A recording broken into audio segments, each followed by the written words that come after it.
Hello and welcome back to the port. I'm the Gav Major, and this is a review of the Tech Tree Tier 7 Japanese gunboat destroyer Akizuki. Now this is a Tier 7 and Legendary tier game, and well, yeah, not busy. On the enemy team we have a Tashkent, a Kaguru, a Bismarck in a division with another Bismarck, then we have a Jean Bar, then we have a Yamato in a division with a Yamato. Spawn on the right flank and moving towards the Chai objective.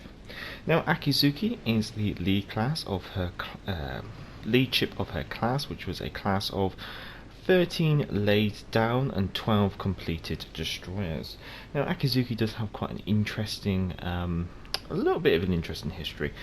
So the class were being built between 1940 and 1945, and Akizuki was completed in 1942. She served at the Battle of Eastern Solomons and also at the Guadalcanal campaign, where she was torpedoed. She was sent back to Truk for repairs, and then she was on her way back to the mainland of Japan. She started to go down by the bow, so they had to beach her at Saipan, where they then cut the ship in half and sent both halves back to Japan to then have them remarried together. So that is quite amusing to hear that a destroyer got cut in half in order to get it back to the mainland. If you want more details in regards to the class, then obviously I'd always recommend the Navy Reviewer's Guide, which will be carded top right now, also on the end screen, and that is 14 minutes and 27 seconds long. So Akizuki in comparison to the Tech Tree destroyers. So survivability wise, she has the second highest HP. She's got 20,400 HP points. She's basically seconds to the Tashkent. Armour wise, she's got 13 to 60 millimeters, which, well, hopefully, Armour Viewer, maybe next patch. Artillery wise, well, she's got the traits Sure Shot and Nimble Aim, which seems fair enough for the stats that we do end up having with her. So we have 8 4-inch guns in 4 dual gun turrets. We have A turret, B turret super firing up front, and then we have X turret super firing over Y turret at the rear. So we've got 2 fore and 2 aft. Now from these guns, you have the smallest caliber for the tier. You have an average range of 11 kilometers. You have a joint fastest reload of 3 seconds, basically fastest joint with the Fletcher. You have a better than average traverse speed of 11.3 seconds. Now you have the lowest HE and AP shell damage, basically because you do have that smallest caliber shell, and you also have the joint worst fire chance for those shells. However, you do end up having the highest HE and AP DPM for the tier, as well as having the highest fires per minute. Well, we've captured this, we might as well go see what's going on towards the centre, as we're seeing that most of the battleships have all scurried off to the top, so we might as well use one of those engine boosts.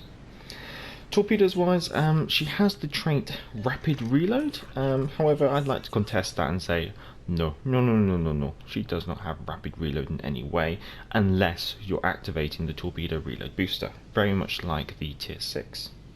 So she has one quadruple launcher which is mounted amidships, and she has exactly the same torpedo launcher and torpedo reloads and torpedo as the Kaguru or Kagero, depending on pronunciation.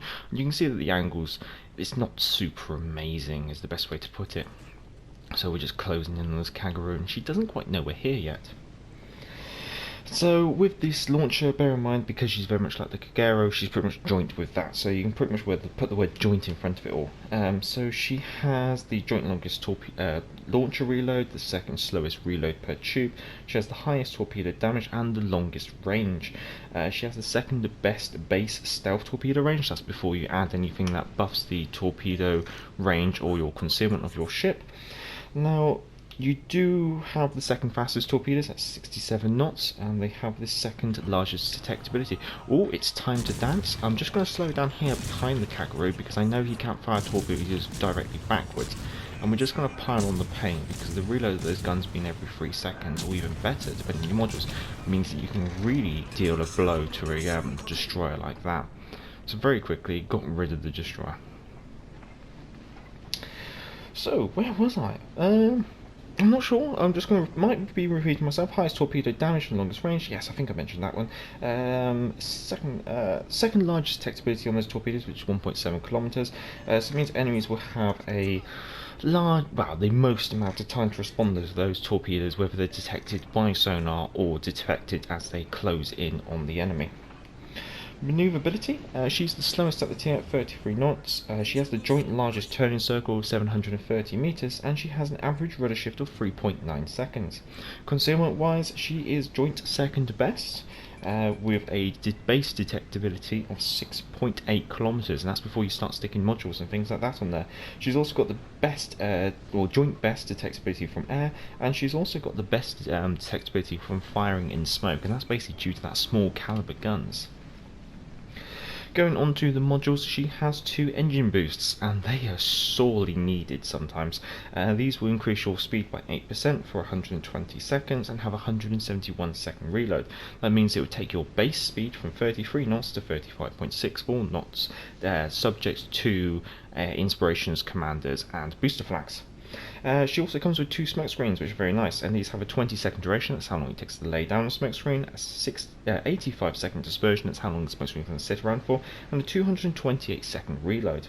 She's also got 2 torpedo reload boosters, which are really nice. Now this consumable is only active for 1 second, but any torpedo reloads which are happening during that 1 second will automatically be reduced to 5 seconds. So basically you hit that, straight away your torpedo reload will drop to 5 seconds, and this has a 228 second reload. Now that's quite sorely needed as well, because you only have the one launcher. So down in the description will be the modules used and the commander build. Now I've changed my commander build again. Basically I really needed Unstoppable with this destroyer, simply because if you get caught out in the open, you really need something to get your engines going again. So I had to bite the bullet and go for something that had a decent Unstoppable build and also a gunboat build. And there's a nice example of the torpedo reload booster. Because you've only got the one launcher, sometimes you've got to gamble a little bit more. Now I'm thinking Udachi is probably going to want to be a spotter, so I'm going to want to be a smoker, and let's get some of those guns on target. So we're just going to lock our guns off there and start piling on the paint. Now with this destroyer, it's the first time where I've been able to really use that gun lock mode, especially when dealing with battleships in open water. It just means that I can keep a little bit of awareness about what's going on around me while I'm doing that, so I can keep firing on the Yamato, for example, while I'm not really completely paying attention to just focusing on him. Knocking out the Bismarck very nicely with a couple of torpedoes, looking just to see if we can just keep up the pain on the Yamato before we have to smack our engine boost and probably make a duck and dive, thinking over there at this island. So this is the kind of thing that you can do with this kind of destroyer, is you can just really make sure that you are still piling on the pain. Now I'm going to want a engine reload booster and really tuck in behind those islands, that's what I'm thinking. Now, one thing I have noticed is this ship is very capable at knocking out aircraft, which is very nice. So modules wise, I've obviously taken Aiming Systems Module 1, Propulsion Module 1, Concealment Systems Module 1, and Gunfire Control Systems Module 2. Right, I think we're going to have to start paying a bit more attention as we make a dash for that island, as we said. But we are dealing with the last enemy ship. We've got our engine boost on, which we're going to very much need, and we're just going to keep firing because my concealment, I'd probably be concealed now, but at the moment he's so distracted firing on battleships, I very much want to keep abusing this. And I might even try and see if I can just slow down and sneak in behind this island. It's a very small island, but it's just big enough for me to keep myself concealed. And also, no, I can get 2 turrets over. So just relocking it on.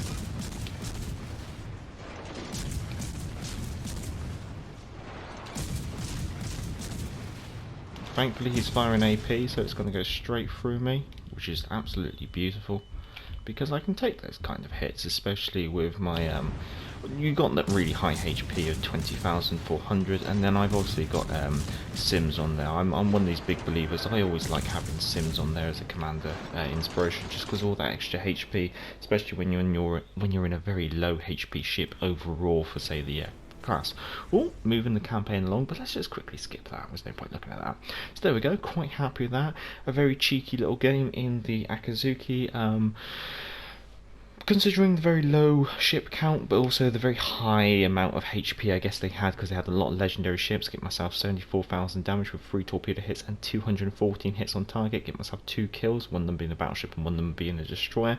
Getting 3 floodings as well, coming in, oh, top of the team, fair enough.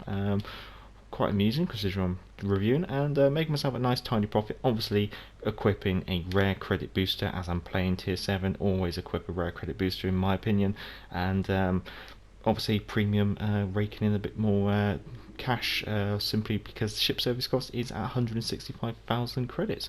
All in all, quite happy with that. A nice cheeky little review. Well, if you have enjoyed it, give it a thumbs up. If you like this kind of content, feel free to subscribe, and if you aren't already a subscriber, I'd say thank you very much, guys, for your continued support, comments and contributions.